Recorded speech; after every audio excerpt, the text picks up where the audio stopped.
Okie dokie. Let's give everyone a little time to come in. I'm probably still on my goddamn Brio mic. Properties. See if it's there. Well, the Yeti is there, but fuck it. I'm just going to do the Brio. I'll probably cut out at some point.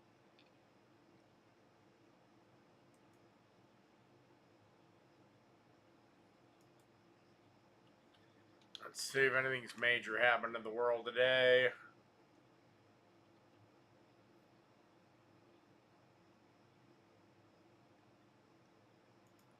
Oil is apparently down. Comic-Con is producing some great costumes. Democrats' chances to take the Senate are fucked. Brazil has rejected visas for Trump officials who planned for an election visit. Brazil can go fuck itself.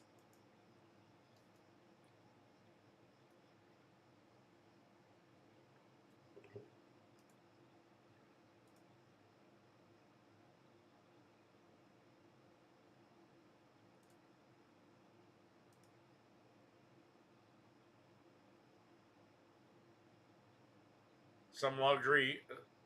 How the fuck can a bald eagle habitat be threatened by developers?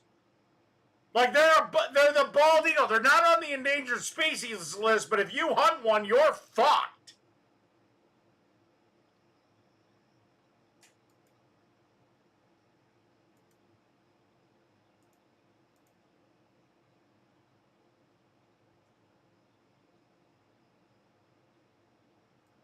Luigi Mangione may get a plea deal.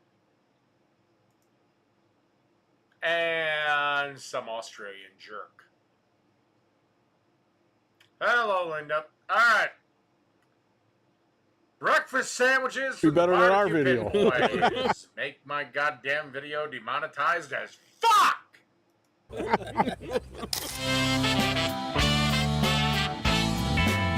Sure, bro. Well, the cheese isn't properly melted. Dude, who sings this shit? I've never even heard of these motherfuckers.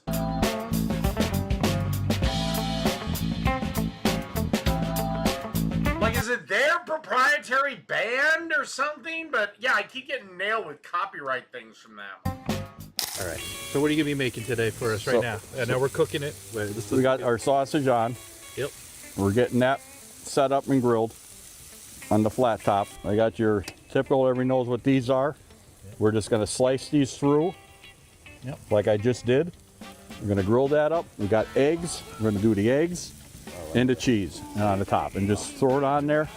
And however the guys want it, we got our older style habanero chipotle. And basically just a quick little slider for breakfast. Hey, I'm not complaining. Can't wait. What the hell? Slasher's been here, what, since 7? I know. I mean, no, 6:15. Working on his feature. Late ass risers. 4 a.m. So you're trying to feed everyone. I get it. Yep. I appreciate that. Yep. Right. Other McGarvey tricks and try to flip this. Whoops. Got it. All right, perfect. Yeah. So how did you actually make the sausage itself? Like how did it? Just took the venison, ground up, cubed it, ground it up, add a little pork shoulder to it, or moisture in it. There are a lot of people use bacon, mix stuff up. I don't do that stuff. Then a couple of Italian seasoning spices in there, and work that in just to add the extra kick to it. We went with the pork privilege, like you saw me mix it up with it, and put that in there with it. Excellent. Of course, you couldn't tell me the exact ratios. Yeah. What do we got here? That's our venison sausage. Right. Yep, just letting them Looking brown up, looking good. too. Hope you got your appetite on. Oh yeah. You know we got a little bit to go with the brisket, but Yep. We're working on it. yep. Although I do have So we'll that. get this going on it.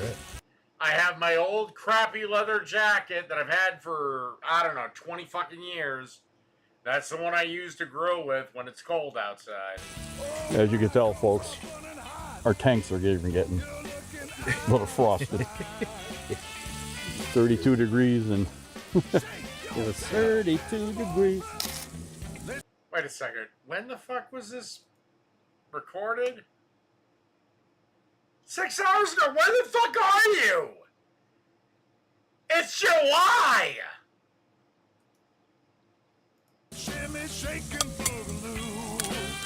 You don't have the Australian accent. Don't worry about the shells, folks. It all goes to the same place. Come on. Even the eggs are a little frozen. Oh, Jesus Christ. I'm not the biggest stickler for... Get the fucking shells out, or at least pieces that big. Wait, what? You said you have the pros on your armpits. Now, I want to be clear. Eggshells are actually edible. You're just trying to calibrate right now. Yeah, my left side is like 4 degrees off. Oh, my right side is Yeah, you might want to talk Did they just not release this episode for like 6 months? to your doctor. I'm not sure. One little clue, folks. Outside grilling in this weather, make sure your eggs don't freeze. Yeah. Again, where the fuck are they filming? I think that should be enough for the time being.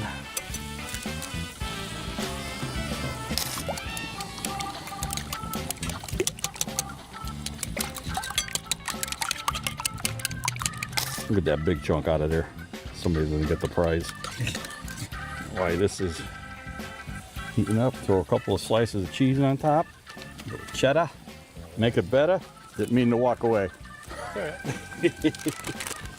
throw down some goddamn A little bit water. of Create some steam. No, throw water down. Don't add shredded cheese. a little Kobe Jack in there.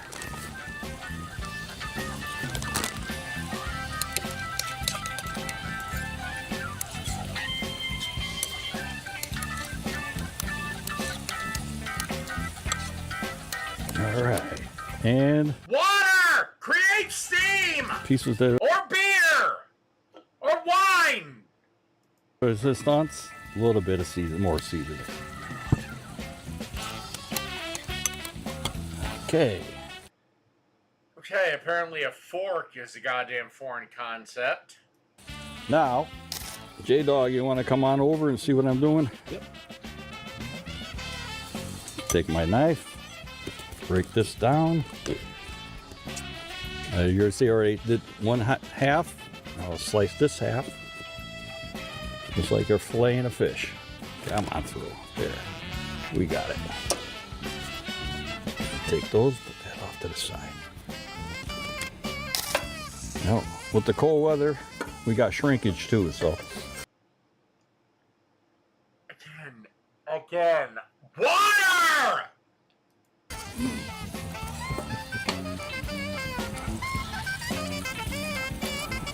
Ooh. Almost a disaster. We'll do one half. Now we'll come back with our eggs. All right. All right. One little bit at a time.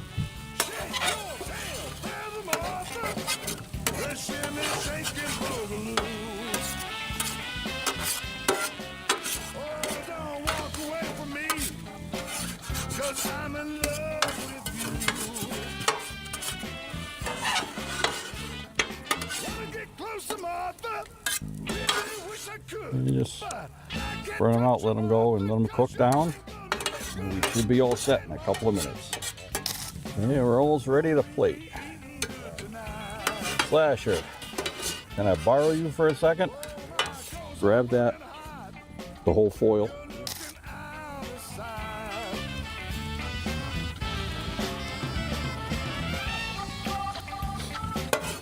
Okay, this thing looks gross.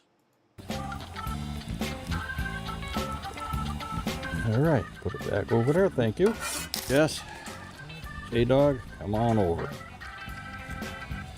Just arrange this a little bit. Some of these don't want to cooperate, but we're good. Get out of the way. And we'll let that cheese melt a little bit. Whoops. And we're good. If it's that cold outside, it's never going to melt. It's already solidified. Again, this is why you needed that water. Good. Awesome. Oh, fantastic. We got background. It's fine. Well, it's true because he's a horror buff.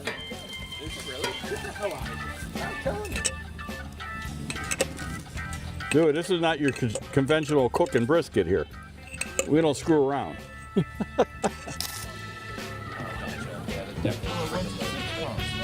Yeah. All right. So yeah. Now it's like 4. Gee, then it's almost like we should drill motherfucker drill and stop being worrying about the environment. Drill. But that isn't my political commentary. That'll be saved for another channel.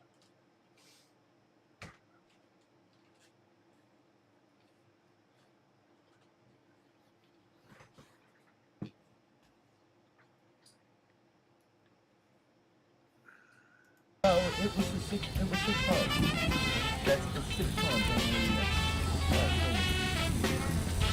the June time. we got a card with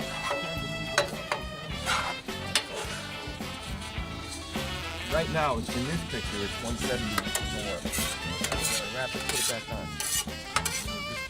This is excellent. Grills don't melt cheese. Are you retarded? Heat melts cheese.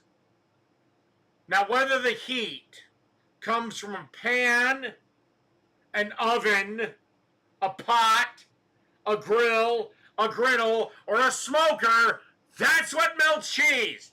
Heat. The source of the heat is incidental. God damn, I knew Jake's audience was stupid, but holy fuck.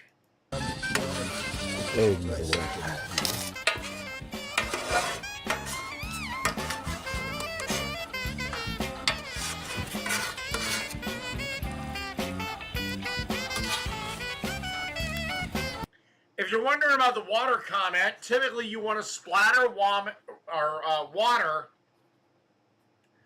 on a griddle to create steam, which causes, aka more heat, and causes the cheese to melt up much better. Shake your tail, where the Martha, the shimmy shaking blue. See, like right now, this cheese is never going to melt properly unless they throw down a little water. Shake your tail, where the Martha, the shimmy shaking blue. The only cheese that might is American. Don't walk away from me, 'cause I'm in love with you. Wanna get closer, Martha? Really wish I could, but I can't touch you, Martha, 'cause your finger looking good. Hey, Martha. Martha's finger looking good, so did I give her a finger job? Ooh, we be eating good tonight. Am I eating Martha's food, or my food, or just her pussy? Oh, my coals are burning hot. You're looking out of sight. All right, boys. Egg sandwich. This is just egg and cheese.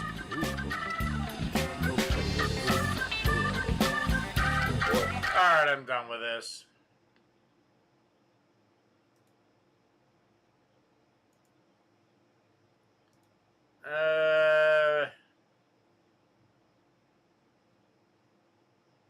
Is this a new one? Yeah, this is a new one. All right, smoking and grilling with AB made chili. My hot soapy water and getting that ready. But today I'm getting ready to show you guys how to make a Cajun andouille chili. And guess what? We're using that Dolores chili brick. Let's get it. Okay, so like always, I like to fly over some of these ingredients. And since we're gonna start off and you guys are looking at the Dolores chili brick, this should take some of us around, people around my age, this should take us back when we used to do chili Fritos, chili hot dogs and all that kind of stuff, right? So we have that here, and this is kind of big, folks. This is actually 5 pounds. I don't know if you guys can see. I've never seen this, never heard of this. I don't know what the fuck this is. But okay. I'm getting ready to cut that in half because we only need a couple of pounds of that. All right, so we're going to start off by doing a little bit of prep, right? So we got celery, green bell pepper, and then we got an onion right here, and then we got a jalapeno. All right, I'm fine with everything in the chili except the celery. I'm not a big fan of celery in my chili, but that's me. The jalapeno is completely, optional. It's up to you how you want to do it. You know what I mean? But for me, I'm going to go ahead and just add it in there. Now, I'm going to go ahead and prep this celery right here. Let's just go ahead and get this cleaned up. Now, when my grandmother was cooking, this right here, all of this went in there. I don't know when I started doing that, I guess we feel like we rich, huh? But my grandma would say something like that too, like, hey, what's your problem? What's your malfunction, OG? All right, so we just get these cut down and then we'll go ahead and cut these, and dice these. All right, so for me. My grandma used to say the same thing. I like. Once I surpassed her in the kitchen. To have it a certain size, even though we want to, have that flavor in there too. But when we cooking this and it's staying in there for about, 25, 30, 35 minutes, as it's simmering and cooking down, it releases its flavor anyway. But the general rule is when you dicing, small is for flavor. When you dice them larger, that's for texture and the flavor.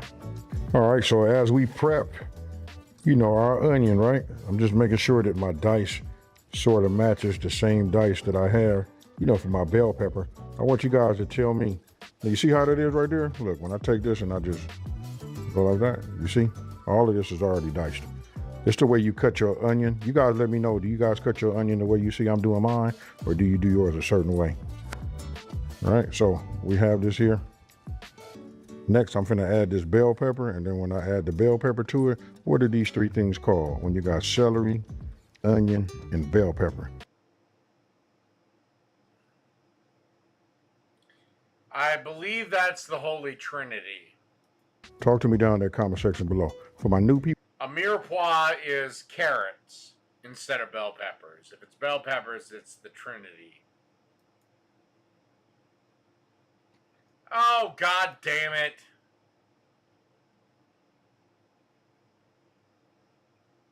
Your onion. You guys let me know, do you guys cut your onion the way you see I'm doing mine, or do you do yours a certain way? All right, so take it out like this. Come on. I got everything, like prepped. Whatever. Right, Fine. so I'm gonna go ahead and open this up. I'm gonna go ahead and apply some heat underneath the bottom. I'm gonna start with a medium flame. We wanna let that start getting hot. And I know I don't have to do this, but I'm gonna go ahead anyway. This is extra virgin olive oil. This is garlic infused. I'm just gonna add just a little bit just to get it started, right? Once the heat comes up, I'm gonna go ahead and put in, my andouille sausage. All right, so I think we got enough heat in here. Yeah, I can hear it. All right, so what we're gonna do is just add these in here like this. Now I'm gonna go ahead and give me a paper plate. Reason being, because once these are ready, we're gonna take these out and then we're gonna start, working with those veggies, right? So the main thing I wanna do is, you see how I dropped that in there and they're standing up? We wanna make sure all of them are flat, right? That's how we get that heat, to make these heat up enough to release its flavor. All right, so let's make sure they all down flat.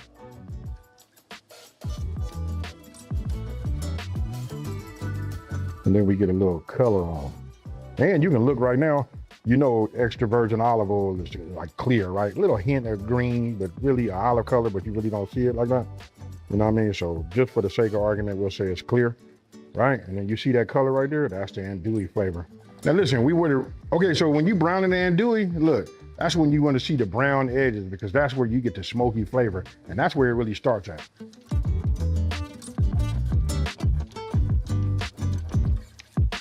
All right, So now we'll take these out, right?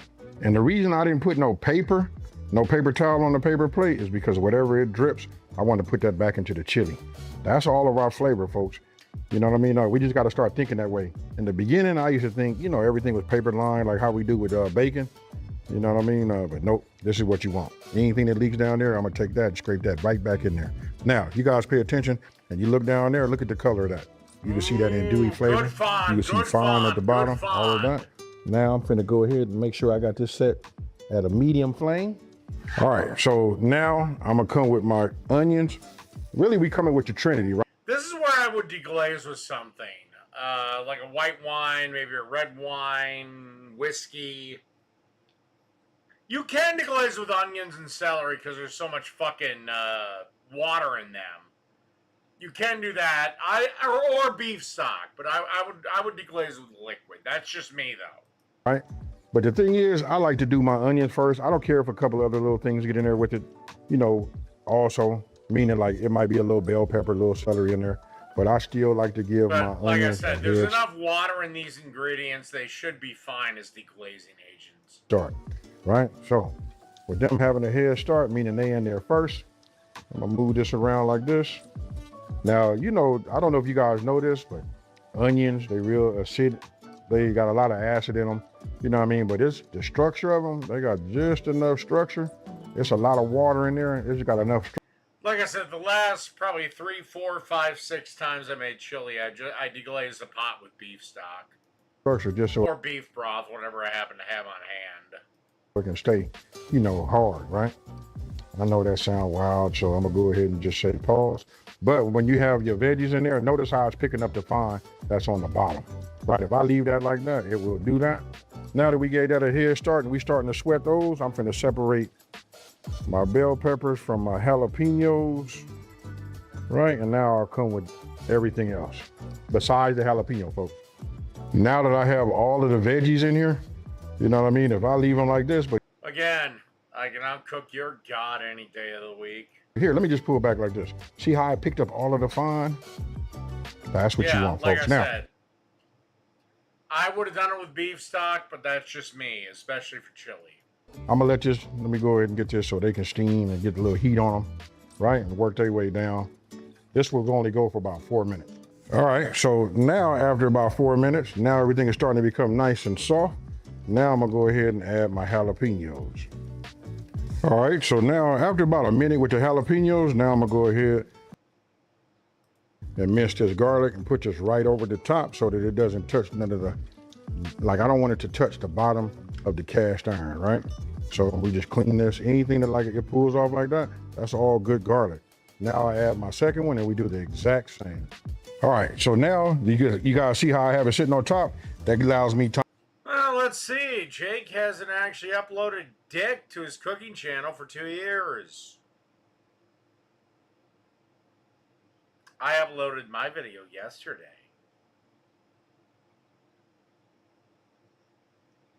I've done every video he's ever made.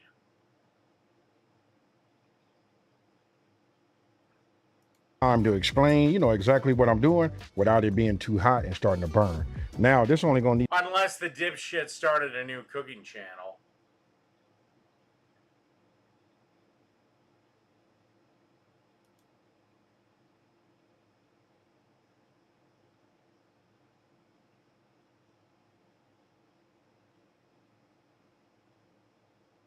to be on there for about 30 seconds, right? So now I'm gonna get in here with this, you know, my my spatula, and I move this around. We just wanna sweat that down. Ah, yeah, you know right off the bat, because as you know, mixing this together, what you smell? The garlic. All right, so now that I done let this garlic, you know, go for about 1 minute, right? Now we're gonna go ahead and start getting, you know, adding our Dolores chili, right? Now this is actually 5.5 pounds. If you guys wanna know what it looks like this. They call it a brick for a reason, because when you get it, it's gonna be frozen. And all we do is we take this, we add this to it, right? So this should actually be a little bit more than, this is probably. Oh, come on, AB. No, don't do this. No. Like about getting close to 2 pounds. I'm gonna go ahead and just drop this in here like this. You see that? Remember? You know what? If his grandma did this type of shit, fine, I'll forgive it. My grandma did a lot of bullshit hacks too. Actually, both my grandmas did. But I'm not going to repeat them. Remember, it's called the brick chili, folks. We just put this in here like that, and we let this heat start to make that dissolve. Yeah, it's pre-cooked crap. Right? Next, I'm gonna go ahead and bring in my broth. All right, so while I have this in here, I want you guys to look. I'm gonna bring this over here to this side, bring that over, right? I got myself a tablespoon. What I wanna do is put in a little bit of this tomato paste. Now, what we wanna do is we wanna cook this in there. You don't wanna just like put it in there and just let it be, right? So I'm just moving this around. Even though I got this brick in there, it'll start, you know, working its way down. But what I want to do is I want to cook that tomato paste, right? We don't want to just throw it in, you know, throw the tomato paste in and just keep moving. We want to let it cook down a little bit, and that's where we start to build that real flavor. That's how we starting to get that, you know, flavor on top of flavor. Now what I did was I added a little bit more of the chili, you know, in here because I know that I'm finna feed quite a few people, you know what I mean? So now we're gonna go ahead and add in our broth, and that's beef broth. Finally. Now let me tell you about this for all of us that are watching how much sodium we take. Look, that's a low sodium beef broth, right? So anywhere we can save, even the beans is on the low sodium side. You guys should thank me for that. It's best to go ahead and just, you Jesus Christ, that whatever the hell he put in there looks just desiccated. know, start to figure this out now. And this will help this go ahead and start to, you know, melt.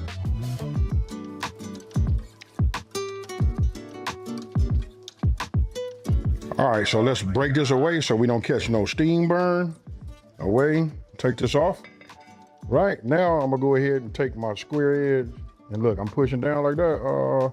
It's almost ready and melted. Now don't forget this was frozen, folks. This takes a minute, right? So I'm gonna just move this around here like this. Make sure I run this around the Of course, the idea of using fresh ground beef, seasoning it properly, and what are you doing with this video, AB? bottom because we don't want to burn none of it. Oh yeah.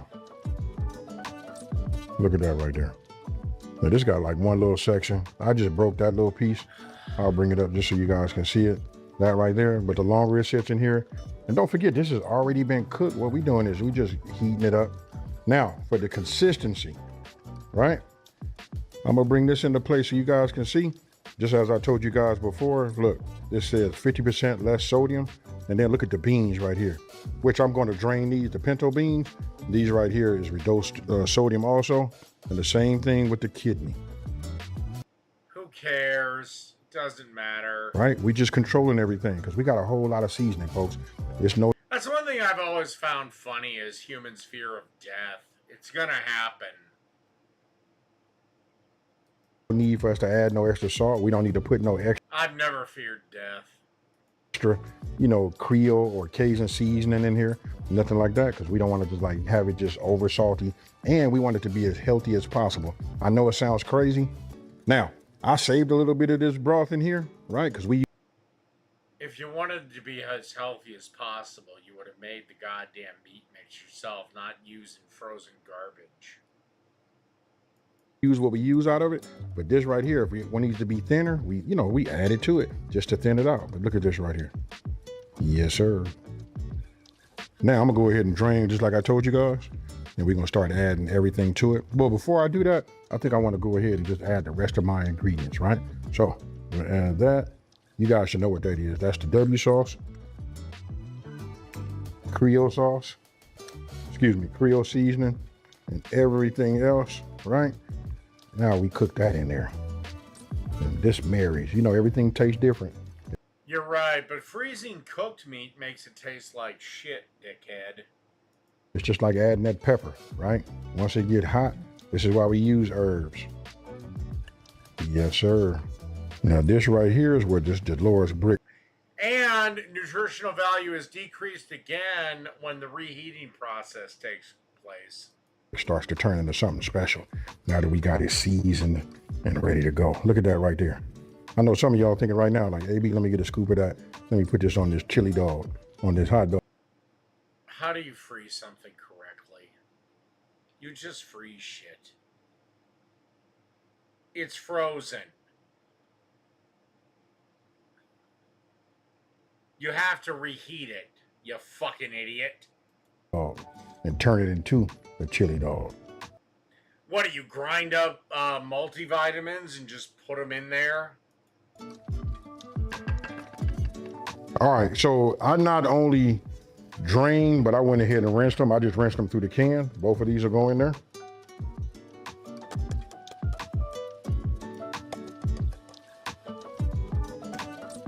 Then for our Rotel, we add that.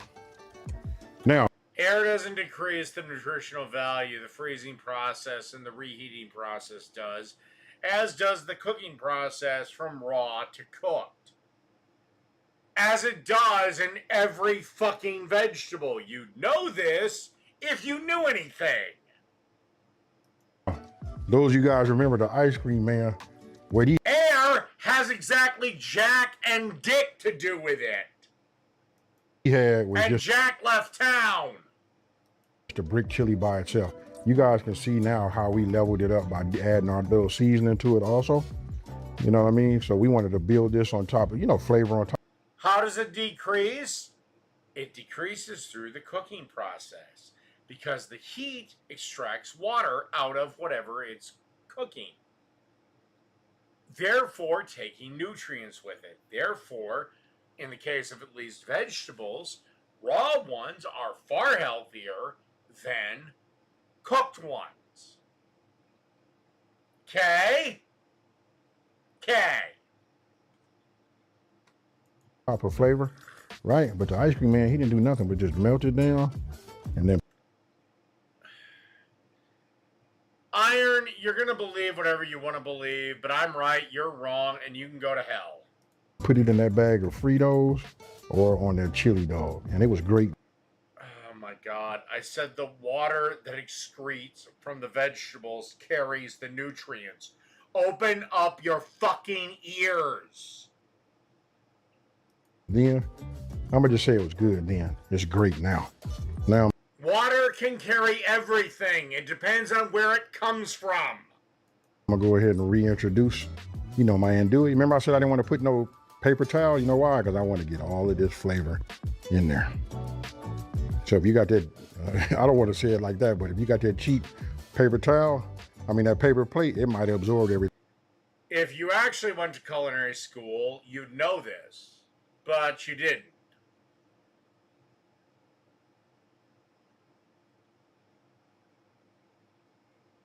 You didn't, and I know it. Otherwise, yeah, you know this. And you know a few other basic things that you fucked up tonight. But this one right here, look, it's sealed, and I get it all in there, right? Now, I can get a certificate right now in theology, and it'll take me 5 minutes. That doesn't mean a damn thing. Hell, I can probably get a cooking certificate right now, and it'll take me 10 minutes. Doesn't mean anything. oh my goodness. Your knowledge is dog shit. Talk to me down in that comment section below and tell me, do you want some of this right here? Or just tell me this, how many of y'all are gonna go out and just, pick yourself up that brick, right? Now, I'm gonna go ahead and add my bay leaf. We drop that in there, let that rehydrate and start to bloom in here, right? I got it on simmer. And then don't forget, if it's too thick, we got a little bit of beef broth we can add to it to thin it out. Now I'm finna let this simmer for about 25 minutes, folks. I'm gonna check it in about 15 minutes on a low simmer. Make sure nothing's sticking on the bottom, and I'll see you when it's ready. Okay, so look, the timer went off, I stirred it one time, just make sure I hit it on the bottom, make sure nothing is sticking. The key is you want it to simmer. And when I say simmer, I mean low, right? So now we're gonna break this away, right? I'm gonna take this and put this over here. Oh my goodness. Look at this right here. Run this along this side right here. And this right here is chili, folks. You may want to skim the top off for all that grease. Yes, sir. That's just me. Now, I have a little bit, you know, beef broth left over if I wanted to like thin this out even more, but as you can see, this is a good chili. Look at this right here. Here's my bay leaf. It's been rehydrated. You see how it bent? That's what you want. I'm gonna leave it in there. I usually take it out. Somebody asked me, said in my comments, they was like, hey, B, we leave that in there. You know what I mean? So I'm gonna go ahead and leave it in there too. Now, why do you want to leave, if you're a culinary school graduate, why do you want to take the bay leaf out? Iron Gullet.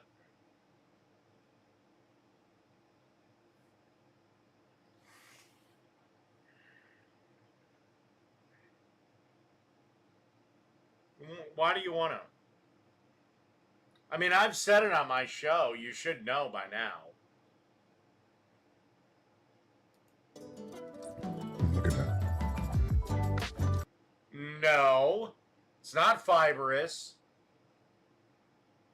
It's because bay leaves are toxic.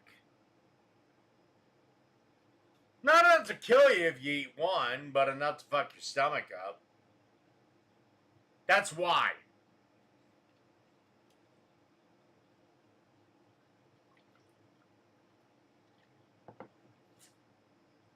You can eat a certain percentage of a plastic fork and it not become toxic. But it'll still fuck your stomach up, you dumb motherfucker.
Now, only thing left to do is like put this on top of some rice.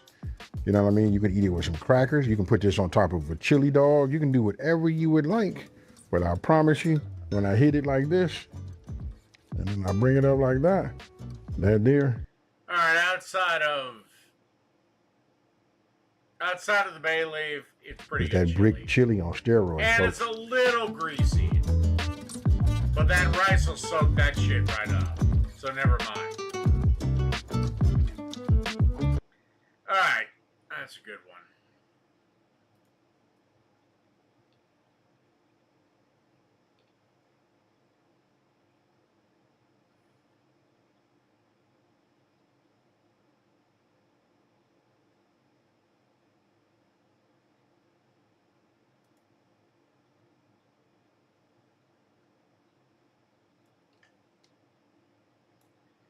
All right. Today on Ballistic Barbecue, I'm going to be showing you how you can make tacos al pastor at home. Let's get going. Without the spinning thingy mabob?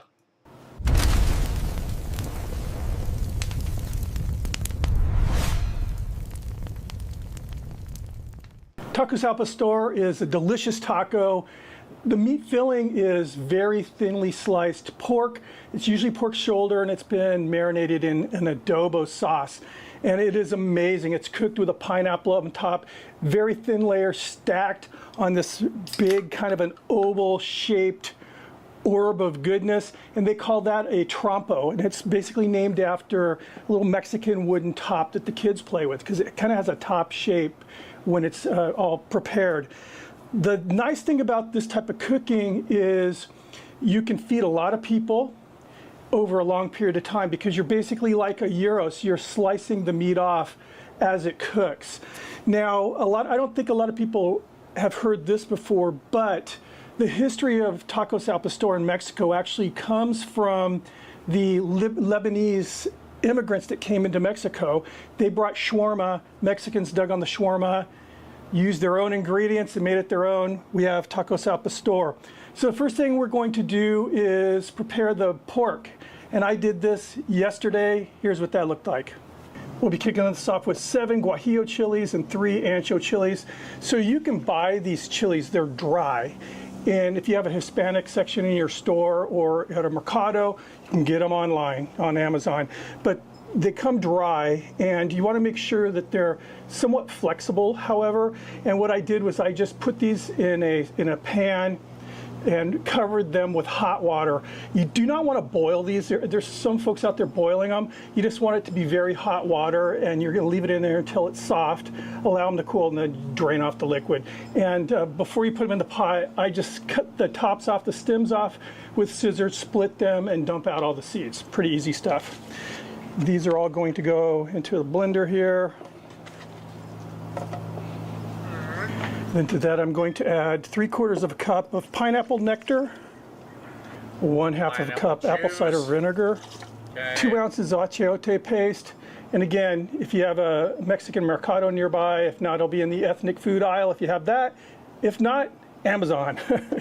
Then I'll be adding 2 teaspoons of salt. Or if you want it less spicy, you can just add tomato paste.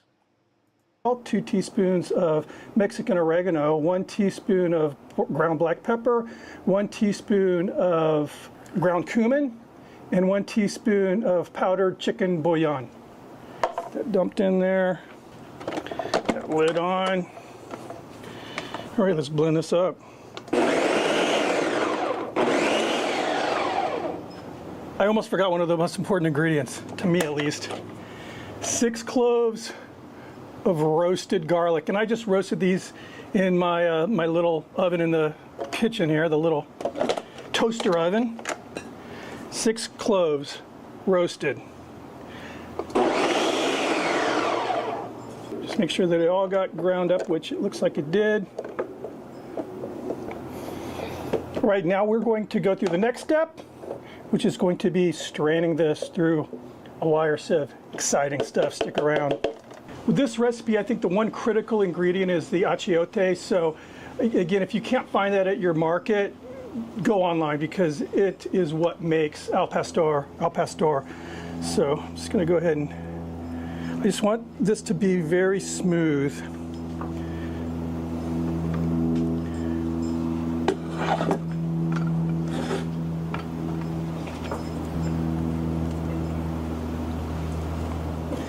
And there we go.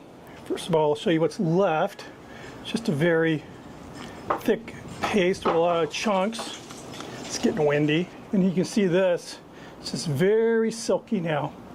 So it's going to just be a better experience. It's going to coat the meat a lot better, and you're not going to get any grittiness or chunks in your mouth when you're eating the tacos. Now let's deal with the meat. So when I set out to the store to buy the meat for this cook, my intent was to buy pork shoulder roast, and I saw these.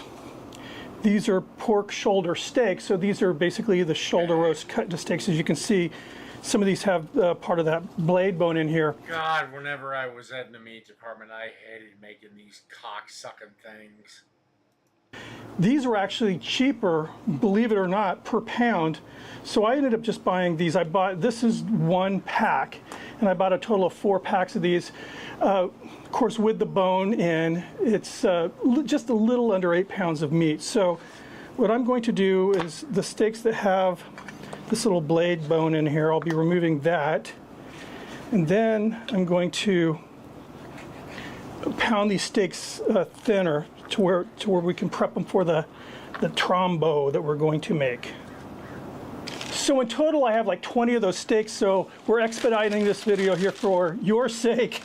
And I'm gonna just show you what I will be doing to the rest of those steaks. As you saw, the steaks that did have the bones, I removed the bone. This is some parchment paper I'm laying down. Cover it with a piece of parchment, make them a little thinner. And beat the shit out of them. And there we are. See, very, very thin now. I'm going to do all the other steaks, and then we'll move on to the next process. And here's that stacked meat. It's all been lightly salted. And I'm going to just start getting these guys marinated, or getting the marinade on the steaks. I'm going to more or less use my gloves to make sure they all get coated. We'll just start layering it in. All right. This is a lump of meat right here, boys and girls. Look at that. Ugh. All right, we are done with this part. I am going to take this in the refrigerator. I'll cover it, and it's going to rest and marinate in the refrigerator overnight. Back to the video. So here we are now, the next day. Here's that meat. It was in the refrigerator overnight, and show you what it looks like. Now how the fuck are you gonna cook it? Looks good. Smells good. So I am cooking this in a pit barrel, Can't be serious. which I think, I mean, it No won't rotate, fucking but it way. is going to be hanging there bathed in that low, slow heat. So here's what I fabricated. I have here a pie pan with a hole in the dead center. I'll be using a skewer designed for the vertical hanging. This will go through the hole. Then, of course, if I sit this flat on a table, it's going to lose, you know, a couple inches. So what I'm going to be doing is placing it on top of a pie pan as I build the trompo. The first thing I'm going to do is put a slice of fresh pineapple onto the skewer. And this is here basically to keep the spit vertical like it is, but also so when I'm slicing the meat off, I won't be hitting the pan with my knife. So You always have to be good to your knives. Now the next step is just layer the meat on. And I'll be trimming and shaping this as I go here, so it's not going to be all raggedy. And again, this won't be a giant one like you see, you know, in Mexico or in, you know, a taco shop. Not all taco shops have those, you know, vertical infrared cookers. I'm curious how he's gonna get this son of a bitch to do vertical. Just going to get a little bit more meat on, and then I'll start kind of trimming as I go.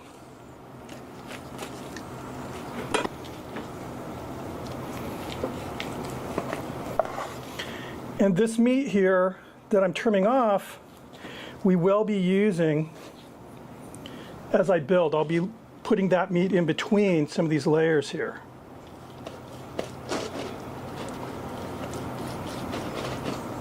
You didn't cut that off. Maybe that. Very important to have a good sharp knife. Yeah, because you're cutting off too much. So what I'm wanting to do is I want to see the pineapple right now for this base. All right, that looks pretty good. Now we'll just, you know, again, we'll use these scraps of meat, and really all you have to do is kind of lay it up on top here. And the compression of the other slices will hold it all in place. And I Or don't you know, I'll bake find it- out as I bake it get there. I wrap may motherfucker. have more meat than I need for this small spit here, which is no big deal. This stuff will keep in the freezer if I have leftovers. And so between each layer, each new layer, I'll add a layer of the scrap meat.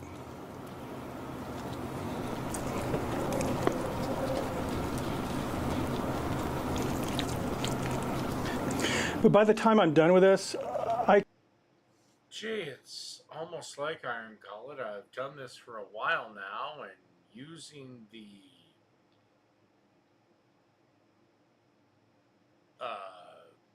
you know, wealth of knowledge, I'm seeing red flags, even though I've never seen this done before. Maybe this will work. And I'll have to eat crow. Maybe it'll work.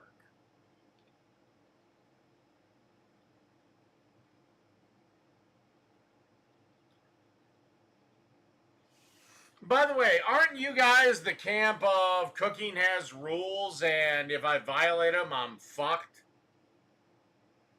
I believe that's what your Lord and Savior Jake said. I can say with confidence that I'll have probably enough meat on the trompo here to feed 30 or 40 people. And you look at the price I paid for all of this, I mean, that's a really good deal. I mean, it's, again, a lot of value for the buck. And here we are, the trompo's almost finished. The only thing it needs is the pineapple on top, which I'm going to do right now. I was able to use all... What the hell are you talking about? I'm the one that says there are no rules.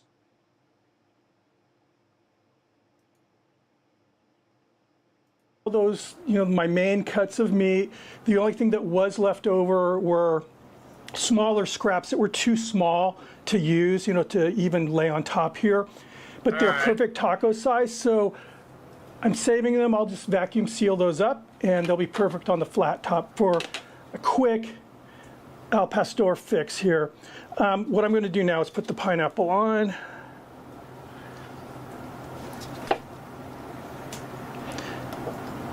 So what happens is, as this is cooking, the pineapple will start getting caramelized and the pineapple juices will be running down, bathing the outside meat, which will then in turn I'm curious to see what the fuck he hooks this up to. caramelize. It's a good thing. For those of you who are familiar with this type of cooker, basically the meat hangs. So it's a pretty cool way to cook.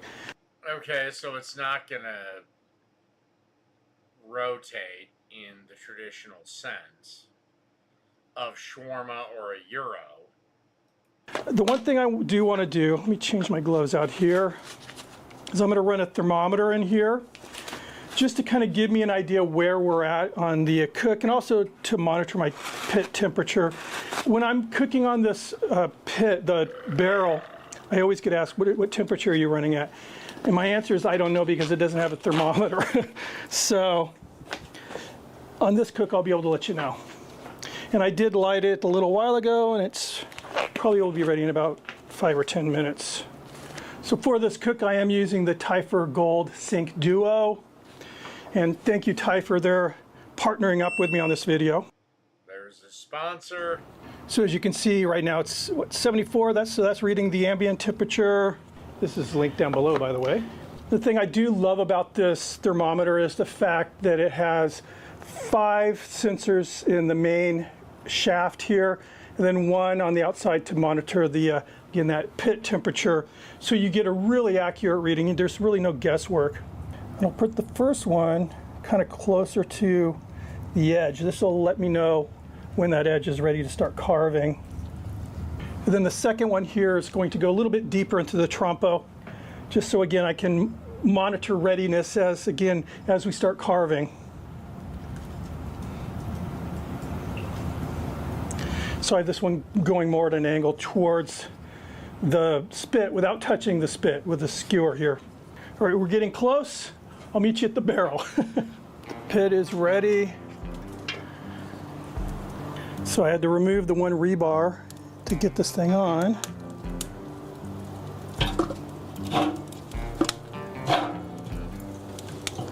The rebar actually acts as part of the damper system, so I'm putting it back in.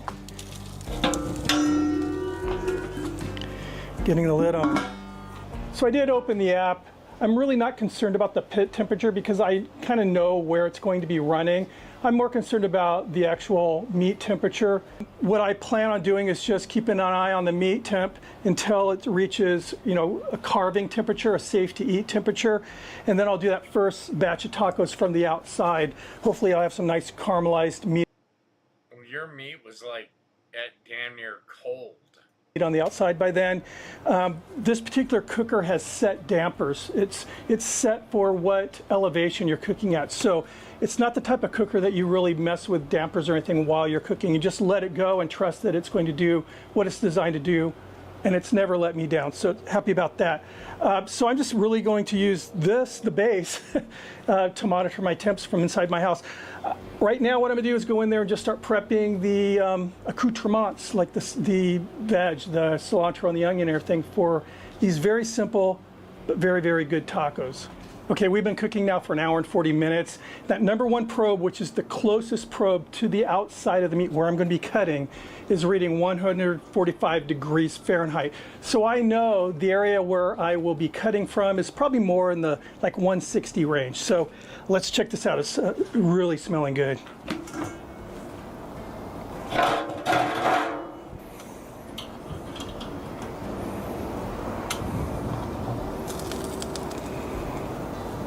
Look at that.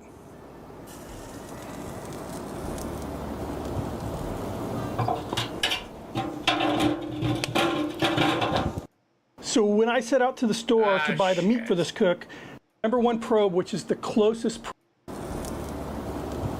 I was gonna say, damn, your tongs look like they're ready to fucking snap.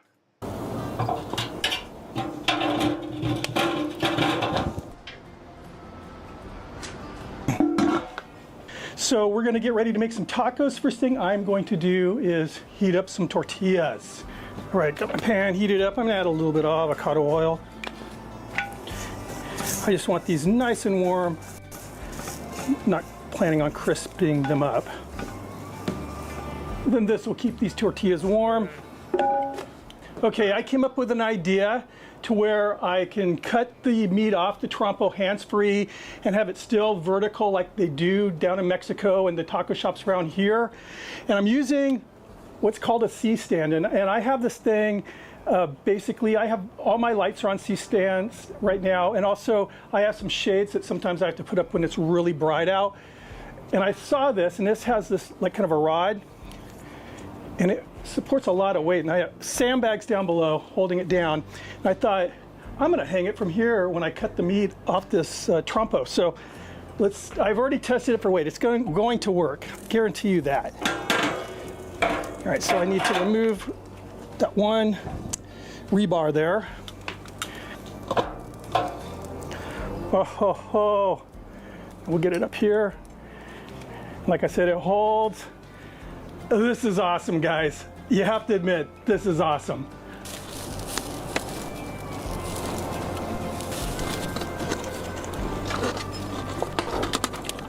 Get it right, need to cut a little pineapple.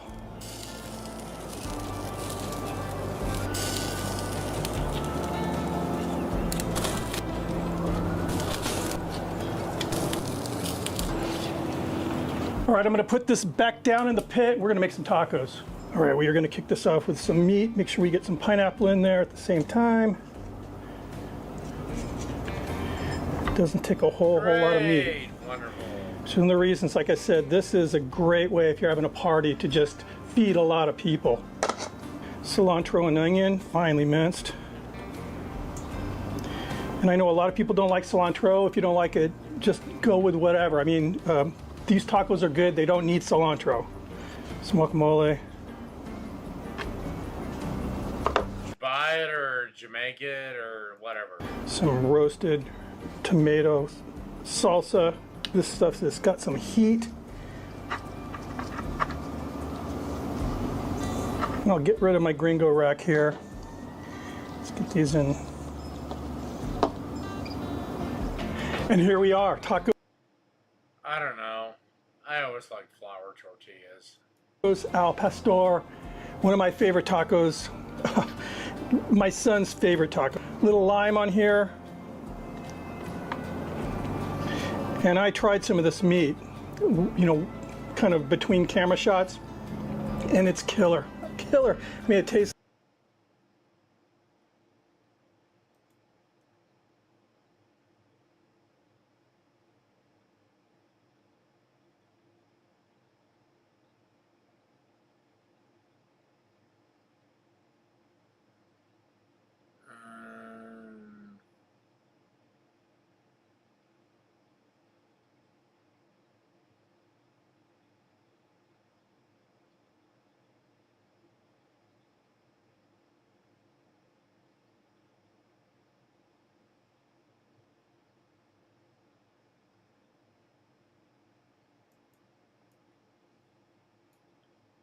All right, now we go to Not Another Cooking Show. Abused this policy, and we did. And then, of course, there was this stuffed crust pizza. The pizza that changed how you ate a slice, the pizza you ate crust first. Jail. Right away. To a 10-year-old kid, this was hard for the mind to comprehend. Pizza had rules, and this one broke them all. Russ, yes. But today, Pizza Hut is a shell of its former self, and its fall off will be studied. Now, I hear today Pizza Hut's trying to make a comeback, bring itself back to life. And today, we're going to do the same, just a bit more refined like the cooks we are. This is the stuffed crust pizza. And like pizza dough usually, it starts a day or two ahead. And I like to start my dough with a starter. If you've got one, great. If you don't, you gotta jump back one prior day to get this started by mixing 120 grams of water and about 4 grams of instant yeast. With 120 grams of bread flour, mix it all together, hydrate all the flour, and then cover and place in the fridge for 1 to 2 days. Then you'll have a starter like this. In a mixer, add 220 grams of the starter with 345 grams of warm water.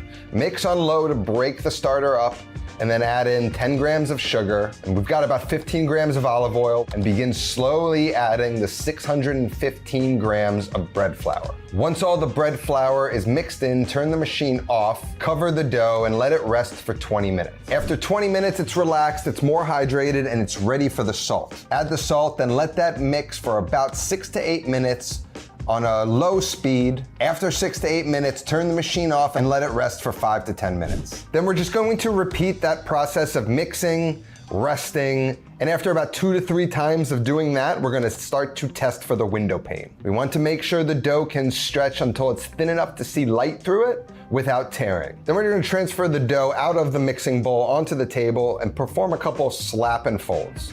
Begin to shape the dough into a ball. Place that in a large bowl and cover it and allow it to bulk ferment for 3 to 4 hours. You're looking for it to rise a bit and show signs of some bubbles forming and just be generally nice and jiggly. Then portion them into 300-gram dough balls, place them in containers, cover, and place in the fridge to ferment for 1 to 3 days. So that's the next day or 2 days. You can let this dough So you're looking at basically a week-long dough.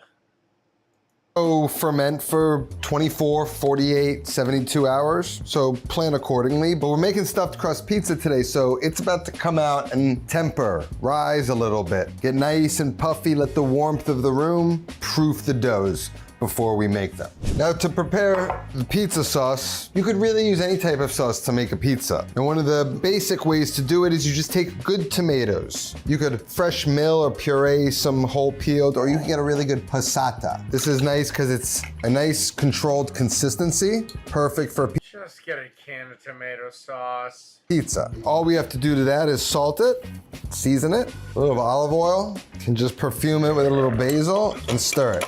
I'm sure Pizza Hut almost makes their sauce out of tomato paste, and we're good to go with that.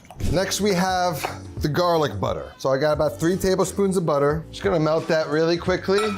Not all the way, just wanna kinda get it warm and melty. Stirrable, but not boiling. And we're gonna add some garlic powder and some fresh parsley. This goes around the rim of the crust at the end. So you just like that. And then I swirl it to just dissolve the rest of the butter. Then we can add some garlic powder, then some dried parsley. That's nice. We're just gonna keep that warm on the back burner. And then of course we have cheese sticks. This is gonna go around the crust, and you kind of want them nice and room temp. And some more low moisture mozzarella shredded and some pepperoni. Now this is what the dough looks No, I disagree. I like whole milk mozzarella for my pizzas. like. You've got these really gentle bubbles here, right? So you see that fermentation's going, but it's not overly fermented. I'm gonna pour some flour onto the board. We've got our oven that's been preheating for about 2 hours at 500 degrees. First up, I'm gonna get a little scraper here and get some flour on it. Drop it at the seam, cut it, then pick it up and drop it in the flour. And then get it out of the flour. Now we can start to roll it out. I'm gonna sort of roll it out more like a New York style pizza. And what we're gonna do is sort of have a crust, but it's gonna be like more of like a little moat, a little wall. And I'm gonna go on this side, press it out, and then I'm gonna flip it. Do the same thing on the other side. And then now I have the mound in the center, I can just sort of push it out. And we can flip it and do it again to the other side. Now we want to make sure we know where the top is. This is the top, this is the bottom that's ugly. The bottom that's ugly is where we're gonna make the pizza, but we're gonna kind of flip it throughout this. Now I'm gonna take my hand here, kind of like that, not like that. I'm gonna stretch it. Then fold it over and twist. You're tossing it over your hand and then twisting.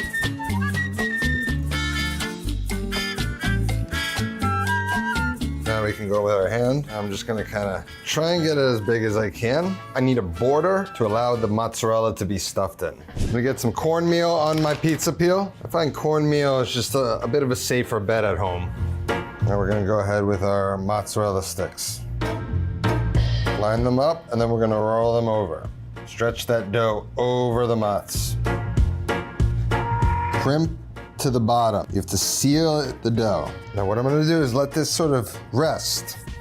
I want it to proof a little bit for like 5 minutes so that I can more easily seal that mozzarella in. So what the little rest is doing, it's just allowing that to get a little stickier and allowing that seal to run all the way along the inside. If you don't get it sealed, you're running the risk of a blowout. Now onto the tomato sauce. Then it becomes pretty easy. Just take it to the sides. Pepperoni. Into the oven, 500 degrees, until it looks crisp and beautiful. But I made one mistake. I think a little too much cheese in the crust blew out too early and browned too fast before the dough could properly cook. We're gonna do a redo. Now we're back the next day, and I've workshop a few things. For example, cut the mozzarella sticks in half and then froze them, lined against the bowl so they're actually a little bit curved. I think the problem is just too much cheese in the dough. Not that we're doing anything wrong, it's just too much going on. We're gonna get one of our dough balls out. We're just gonna press it out. Start to work it out a little bit, create a nice shape with the slap and fold. It's almost like the same as spinning the dough, except you're just doing it sideways instead of vertically. Onto the peel, start lining the mozzarella. Water on the inside, fold over, press down. Make sure again, we have that really nice seal. On with the sauce. This time I diced the cheese to help it melt a little bit slower. Then the pepperoni. Into a 550 degree oven, a little hotter than yesterday. Pizza's just about done. Doesn't look like any crazy blowouts, but I'm gonna hit that broiler on top, try and get some color on top of the dough, and then pull it out. Should be done. Hit it with that garlic butter, and the aroma hits you immediately. Then when you take a little parm. Hate to say this, that pizza doesn't look done. Maybe another 30 seconds with the butter in there and call it good. Just dust the crust. Remember, you eat the crust first.